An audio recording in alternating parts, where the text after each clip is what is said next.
19 août 2023. Bienvenue aux interviews ARES. Je suis Benjamin Aïssi, communicateur de l'association ARES. Je suis là pour mettre en exergue un thème qui est l'initiation à la vie spirituelle.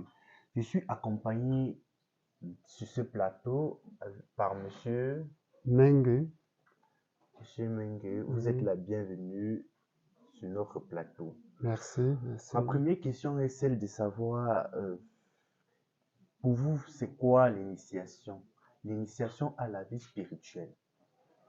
Oui, l'initiation à la vie spirituelle, je préfère que nous entrons plus précisément à la vie chrétienne. D'accord. L'initiation, c'est de faire entrer une personne d'une entité à une autre.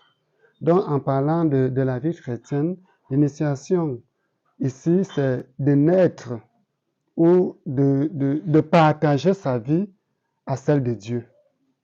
Donc, en quelque sorte, vivre à nouveau. Vivre à nouveau, naître de nouveau, par les mots simples, on peut parler de naître de nouveau. D'accord. La seconde est celle de savoir quel est le but de l'initiation. Le but de l'initiation chrétienne, c'est de partager sa vie avec la vie de Dieu. L'homme accepte entrer dans la vie de Dieu pour partager les joies de Dieu. Quelle des joies? Bon, par exemple, là, nous pouvons parler en parlant d'initiation chrétienne, nous parlons directement des sacrements. Il y a par exemple le premier sacrement de l'initiation à la vie chrétienne, c'est le sacrement de baptême. D'accord. Il y a le baptême qui nous permet de naître de nouveau. Donc, l'homme qui naît dans le péché fait mourir son péché sur la croix du Christ pour naître à nouveau dans le Christ et vivre avec le Christ.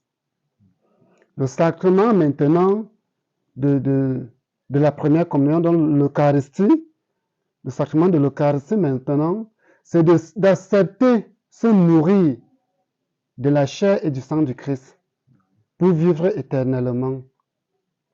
Maintenant, et si nous parlons donc de ces deux-là, vous voyez que l'homme qui naît dans la condition du péché d'Adam meurt sur la croix pour être initié, donc pour renaître en Dieu et partager sa vie avec Dieu. C'est-à-dire, l'initiation, c'est étape par étape. Oui, l'initiation a les étapes. D'accord. La troisième est celle de savoir qui peut-on initier?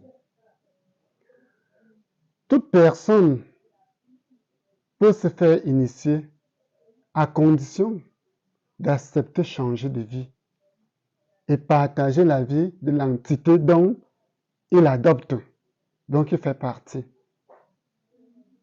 Donc, toute personne est disposée à être initiée. Oui. Que ce soit un pécheur, que ce soit un non-pécheur. Tout le monde est appelé à changer de vie. D'accord. La quatrième question est celle de savoir à qui la responsabilité de faire des initiations. Pour initier déjà, il faut faire partie du corps. Du corps. Oui, du corps de l'entité. Donc là, je parle du baptême, comme nous sommes sur l'initiation chrétienne. Donc il faut d'abord que tu sois d'abord chrétien. Tu dois être baptisé. On ne peut pas baptiser si on n'est pas baptisé. Parce que par le baptême, nous sommes tous prêtres et rois. Et le baptême est le premier sacrement qui nous permet d'entrer dans la vie spirituelle. Dans la vie chrétienne, oui, et religieuse.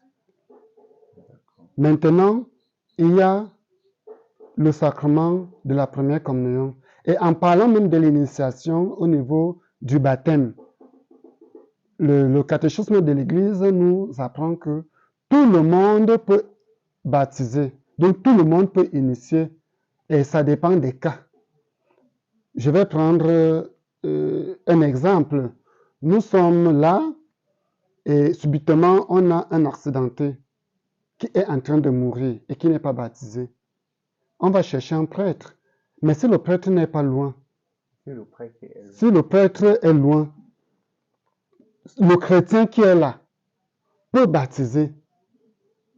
Il baptise en professant des paroles et avec de l'eau. d'accord. Au nom du Père et du Fils et du Saint-Esprit, je te baptise et on te donne un nom chrétien. Maintenant, si après cette initiation, tu ne meurs pas, on te fait maintenant ce qu'on appelle la formation de la profession de foi. La formation de la profession de foi maintenant, qui te permet, toi maintenant, de professer ta foi chrétienne, le credo bien sûr, qui te permet de professer ton credo en toute conscience. D'accord. Sur ce, nous allons achever avec la 5e et la dernière question, qui est celle de savoir est-ce que l'initiation est synonyme de protection? L'initiation n'est pas synonyme de protection, mais l'initiation est un grand pas vers la protection. Parce que si l'initiation nous permet maintenant de partager la vie de celui dont nous faisons partie, ça veut dire que l'initiation est un grand chemin qui nous couvre de la lumière. Mais on ne peut pas rester et s'endormir que, bon, on est déjà initié, donc ça va. Il faut maintenant travailler spirituellement pour en bénéficier totalement de la protection divine. Sur ce, chers téléspectateurs, l'initiation ne s'arrête pas à l'initiation est continue puisque l'initiation va d'étape à étape. Nous vous disons à très bientôt, à nous, au revoir. Merci.